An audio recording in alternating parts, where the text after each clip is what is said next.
Hello friend, GS4 में आपका स्वागत है। मैं कृष्ण कुमार आपका तहे दिल से स्वागत करता हूं अपने इस यूट्यूब चैनल में। आज का हमारा टॉपिक होगा संविधान की अनुसूचियाँ। भारतीय संविधान में कितनी अनुसूचियाँ थी? जब हमारा मूल रूप से संविधान बनकर तैयार हुआ तो उस समय अनुसूचियों की संख्या 8 थी। जब हमारा मूल रूप से संविधान बना तो उस समय अनुसूचियों की संख्या 8 थी, लेकिन उसमें कुछ संशोधन हुए समय समय पर। संशोधन होने के बाद हमारी अनुसूचियों की संख्या हो गई 12। तो हम पहले 8 अनुसूचियों के बारे में जानेंगे, फिर उसके बाद 4 अनुसूचियों के बारे में जानेंगे। मूल रूप से हमारा संविधान बनकर तैयार हुआ था 26 नवंबर 1949 को। उसके बाद पूर्ण रूप से लागू हुआ 26 जनवरी 1950 को। तो इसी के बारे में आज हम जानेंगे, संविधान की अनुसूचियों के बारे में। अनुसूचियों से प्रत्येक एग्जाम में क्वेश्चन पुटअप किया जा रहा है। ये पहली अनुसूची है, इससे प्रत्येक एग्जाम में भी क्वेश्चन आ रहे हैं कि भारत क्या है, राज्यों का संघ है या ऐसे ही 4 ऑप्शन दे देता है। ये जो प्रथम अनुसूची है, प्रथम अनुसूची संघ और राज्य क्षेत्र के बारे में है। तो संघ और राज्य क्षेत्र, प्रथम अनुसूची तथा प्रथम भाग और प्रथम अनुच्छेद तीनों में आता है। इसमें संघ और राज्य क्षेत्र के बारे में, जैसे राज्य होगा केंद्र शासित प्रदेश, उसके क्षेत्र और अधिकार के बारे में है। तो हम जानते हैं कि हमारे राज्यों की संख्या कितनी है इस समय, 28। और यूनियन टेरिटरी कितने हैं, 9। यूटी की संख्या 9 है और राज्यों की संख्या 28 है।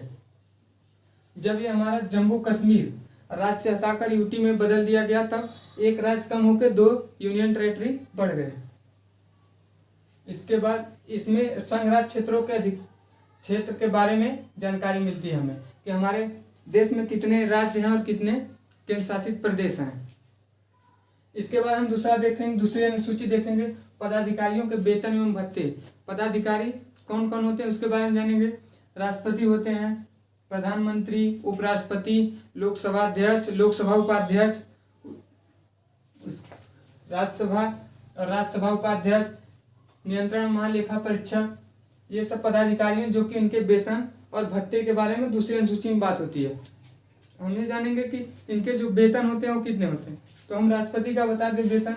राष्ट्रपति का जो वेतन होता है वो 5 लाख रुपए है, जो कि टैक्स फ्री होता है। पदाधिकारियों के वेतन में कोई टैक्स नहीं लगता है, इनके वेतन टैक्स फ्री होते हैं। ऐसे उपराष्ट्रपति के 4 लाख हैं, लोकसभा अध्यक्ष के 4 लाख हैं, राज्यपाल के जो हैं, राज्यपाल का 3.5 लाख रुपए वेतन है। तो इसके बारे में जाने। और हम देखेंगे तीसरा जो है इन्हीं पदाधिकारियों के शपथ के बारे में है। तो ये हम दूसरी और तीसरी अनुसूची को कोरिलेट करके याद करेंगे कि पहले उनको वेतन मिलता है, वेतन मिलने के बाद उनको शपथ दिलाई जाती है। तो शपथ का हमारा तीसरी अनुसूची में वर्णन होता है। अब यही पदाधिकारी शपथ भी लेंगे।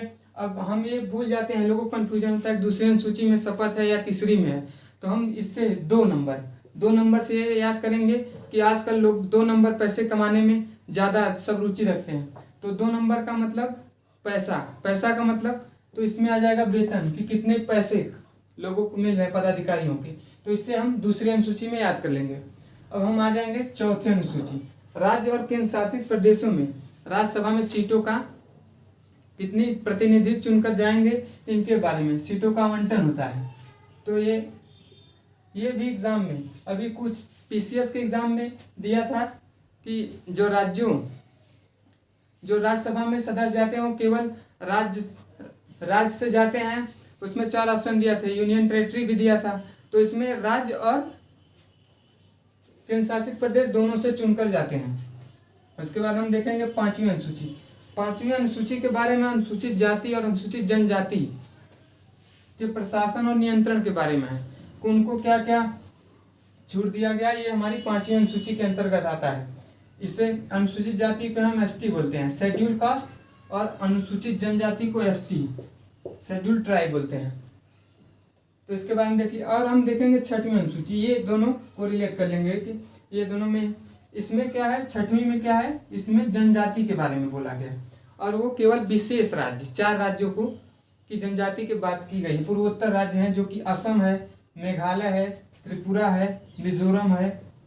इनके जनजाति क्षेत्र के बारे में जो जंगलों में निवास करती हैं। जनजाति का मतलब होता है जिनका खान पान, बोली भाषा आम लोगों की जिंदगी से इनकी जिंदगी अलग होती है, उन्हें ही जनजाति हम कहते हैं। ये हम देख लिए 5वीं और 6वीं। उसके बाद हम आ गए 7वीं अनुसूची पे। 7वीं अनुसूची में आता है संघ, राज्य और समुपवर्ती सूची। इसमें संघ में कितने विषय होंगे और राज्य में कितने विषय होंगे और समुपवर्ती सूची में कितने विषय होंगे। इसमें कानून कौन बनाएगा। संघ में केंद्र को का अधिकार होगा और राज्य में राज्य को, और समुपवर्ती सूची में केंद्र और राज्य दोनों मिलकर इसमें कानून बनाते हैं। तो देखिए, जब हमारा संविधान बना तो उस समय इस संघ में कितने विषय थे। इसमें 97 विषय थे और अब बढ़ के कितने हो गए 100। और हम राज्य पे आ जाएंगे। राज्य में देखेंगे, राज्य में हमारे विषयों की संख्या कितनी 66 और अब कितने हैं 61।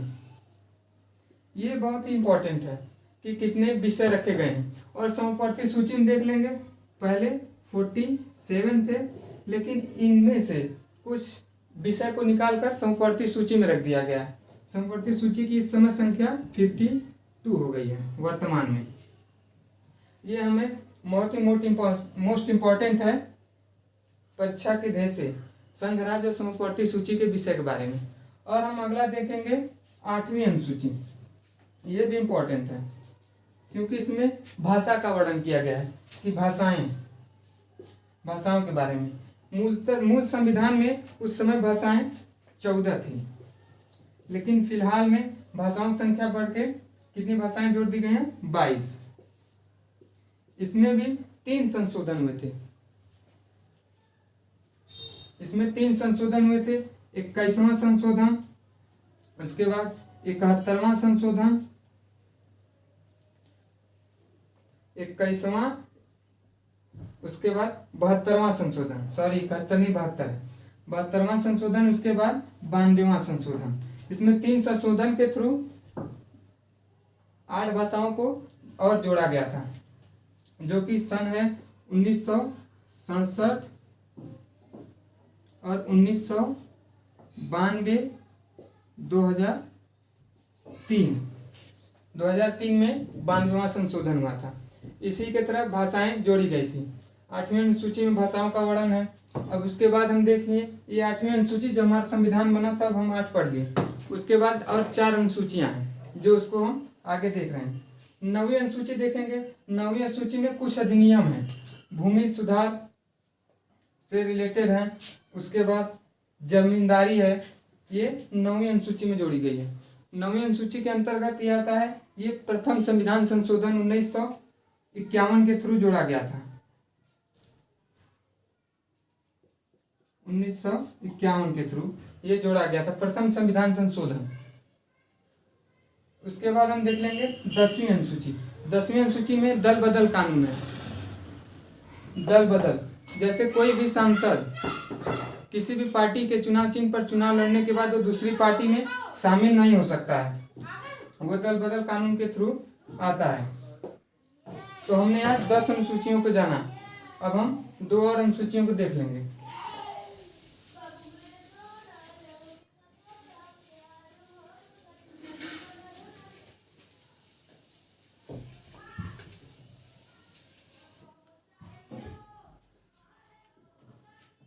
उसके बाद हमारा 11वीं आ जाएगी, 11वीं अनुसूची। 11वीं अनुसूची में आ जाता है पंचायत।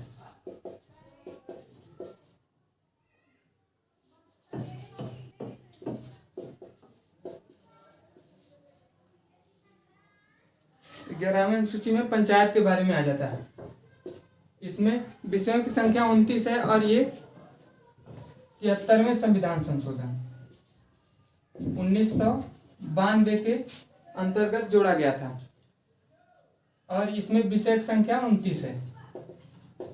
29 विषय इसमें रखे गए हैं। और हमारा 12वीं आ जाएगा।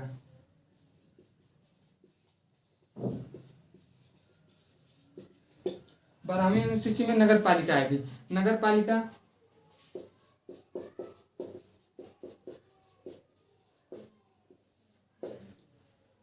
पालिका 74वें संविधान संशोधन के अंतर्गत जोड़ा गया था 1992 में।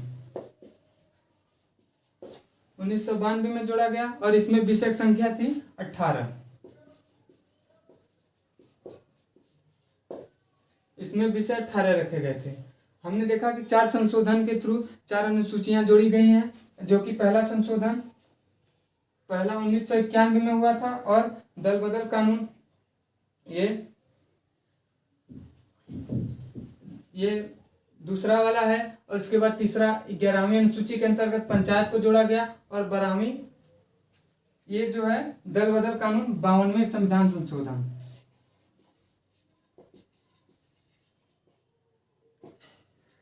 उन्नीस के अंतर्गत आता है। ये 52वां संविधान संशोधन एग्जाम में पूछा जाता है कि 52वें संविधान संशोधन के अंतर्गत कौन सी अनुसूची जोड़ी गई थी या 10वीं अनुसूची किस संशोधन के अंतर्गत आती है। तो इसको हमें ध्यान रखना है कि 52वें संविधान संशोधन के अंतर्गत आती है।